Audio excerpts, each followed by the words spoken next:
Bismillahirrahmanirrahim. Assalamualaikum warahmatullahi wabarakatuh. Alhamdulillahirabbil alamin. Assalatu wassalamu ala Rasulillah.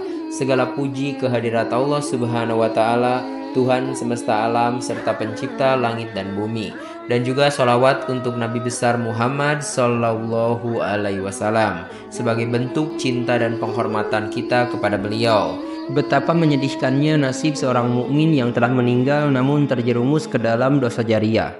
Salah satu hal yang perlu kita ketahui adalah yang malaikat catat dari kehidupan kita tidak hanya aktivitas dan amalan yang kita kerjakan, namun juga dampak dan pengaruh dari aktivitas dan amalan kita.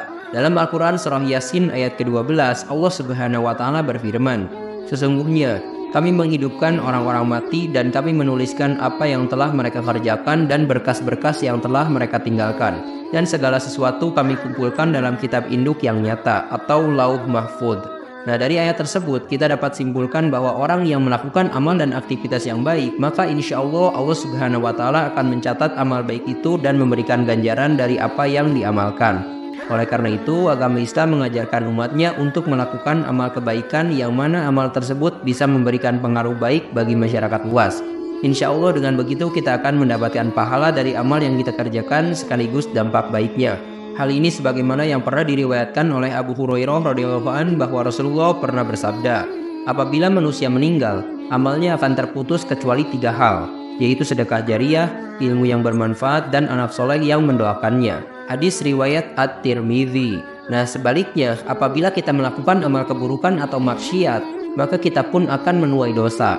Ditambah lagi dengan dampak buruk yang akan kita dapatkan. Rasulullah SAW mengingatkan kepada umatnya agar berhati-hati. Jangan sampai kita terjebak dalam dosa jariah. Maksudnya adalah dosa yang akan terus mengikuti pelakunya meskipun pelaku tersebut telah meninggal dunia. Na'udzubillahi min dzalik. Nah, sekarang di sini kita akan berikan 2 contoh dosa jariah. Yang pertama itu adalah mengajak melakukan kesesatan dan maksiat. Jadi mengajak orang lain melakukan kesesatan dan maksiat berarti mempengaruhi atau mendorong orang lain untuk melakukan dosa dan perbuatan yang melanggar ajaran Islam. Orang yang melakukan ini akan mendapatkan dosa tidak hanya dari perbuatannya sendiri, tetapi juga dari setiap orang yang terpengaruh dan melakukan dosa tersebut. Hal ini akan terus berlanjut meskipun orang yang mengajak sudah meninggal dunia. Nah, untuk contoh tindakannya, yang pertama bisa jadi menyebarkan konten haram. Jadi seseorang membuat dan menyebarkan konten yang mengandung unsur maksiat seperti video atau gambar yang tidak senonoh, musik dengan lirik yang mengajak orang untuk berbuat dosa, atau tulisan yang menghasut kebencian dan fitnah. Setiap kali konten tersebut ditonton, didengar, atau dibaca, orang yang membuat dan menyebarkan akan mendapatkan dosa.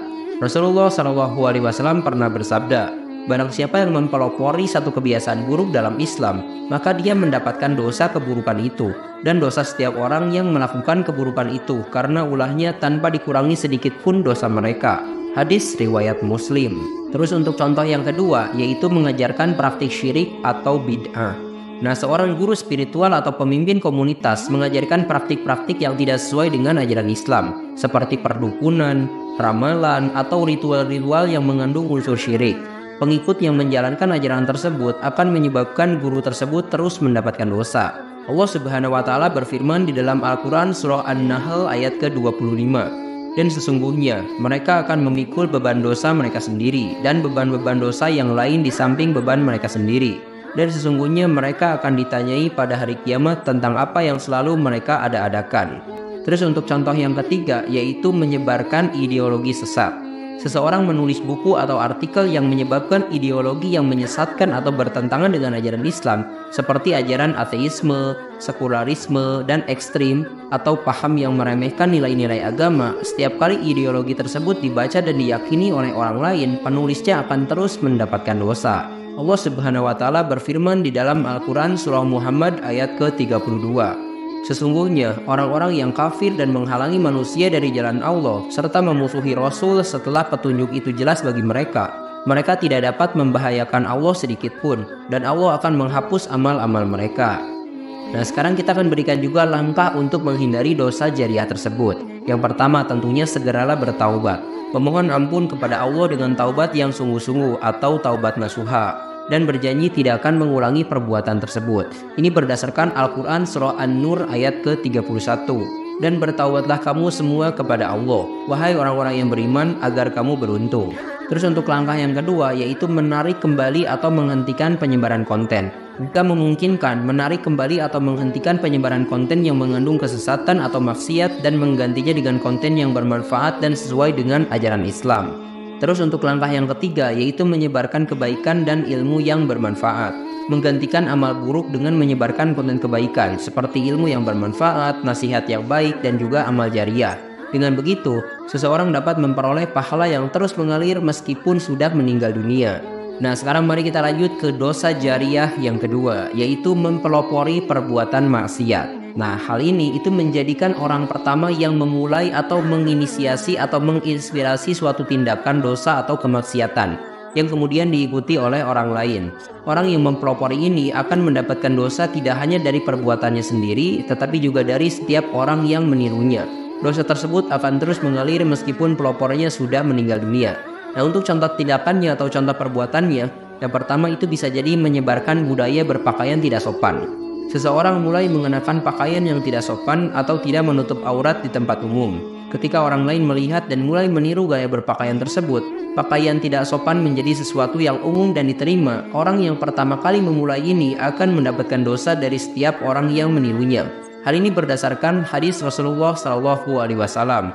Barang siapa yang mempelopori satu kebiasaan yang buruk dalam Islam, maka dia mendapatkan dosa keburukan itu dan dosa setiap orang yang melakukan keburukan itu karena ulahnya tanpa dikurangi sedikit pun dosa mereka. Hadis riwayat Muslim. Terus untuk contoh perbuatan yang kedua yaitu mengadakan acara yang mengandung kemaksiatan. Seseorang mengadakan acara pesta atau perayaan yang mengandung unsur-unsur maksiat seperti minum minuman keras, berjudi, atau pergaulan bebas. Ketika orang lain menghadiri dan meniru perilaku tersebut, orang yang pertama kali mengadakan acara ini akan mendapatkan dosa dari setiap orang yang terlibat dan juga meniru. Hal ini berdasarkan firman Allah di dalam Al-Quran Surah Al-Ma'idah ayat kedua. Dan tolong menolonglah kamu dalam mengerjakan kebajikan dan takwa. Dan jangan tolong menolong kamu dalam berbuat dosa dan pelanggaran. Dan bertakwalah kepada Allah. Sesungguhnya Allah amat berat siksanya. Nah, untuk contoh perbuatan yang ketiga, menyebarkan hoax atau fitnah di media sosial. Seseorang mulai menyebarkan berita bohong atau fitnah di media sosial. Ketika orang lain percaya dan menyebarkan kembali berita tersebut, maka hoax atau fitnah itu menyebar luas. Orang yang pertama kali memulai penyebaran berita bohong ini akan mendapatkan dosa dari setiap orang yang terlibat dalam penyebaran tersebut. Hal ini berdasarkan firman Allah di dalam Al-Quran Surah Al-Hujurat ayat ke-6. Wahai orang-orang yang beriman, jika seseorang yang fasik datang kepada kamu membawa suatu berita, maka telitilah kebenarannya, agar kamu tidak mencelakakan suatu kaum karena kebodohan atau kecerobohan yang akhirnya kamu menyesali perbuatanmu itu. Untuk yang pertama itu masih sama, yaitu melakukan taubat nasuha. Nah, terus untuk yang kedua juga sama ya, kita harus menarik kembali atau menghentikan penyebaran. Ini pun jika memungkinkan. Jadi menarik kembali atau menghentikan penyebaran tindakan atau kebiasaan maksiat yang telah dilakukan. Nah, untuk yang ketiga tentunya kita ganti ya, menyebarkan kebaikan dan ilmu yang bermanfaat. Yang asalnya kita menyebarkan fitnah atau hoax atau berita-berita yang kurang positif atau negatif, nah kita ganti dengan menyebarkan kebaikan atau ilmu yang bermanfaat. Soalnya mempelopori perbuatan maksiat itu adalah salah satu dosa besar yang dampaknya bisa terus mengalir bahkan setelah seseorang meninggal dunia. Oleh karena itu, sebagai muslim kita harus berhati-hati dalam setiap perbuatan dan ucapan kita, memastikan bahwa apa yang kita lakukan tidak membawa kerugian bagi orang lain baik di dunia maupun di akhirat. Semoga Allah Subhanahu wa Ta'ala menjauhkan kita dari perbuatan dosa dan memberikan hidayah untuk selalu berada di jalan yang benar. Amin ya Allah ya Rabbal Alamin. Terima kasih telah menyimak. Silahkan kirim dukungan kalian dengan klik tombol like, subscribe channel ini, dan bagikan juga ke teman-teman kalian. Semoga dengan membagikan itu kalian bisa mendapatkan pahala jariah dari video ini. Mohon maaf bila ada kesalahan. Wabillahi taufik wal hidayah. Wassalamualaikum warahmatullahi wabarakatuh.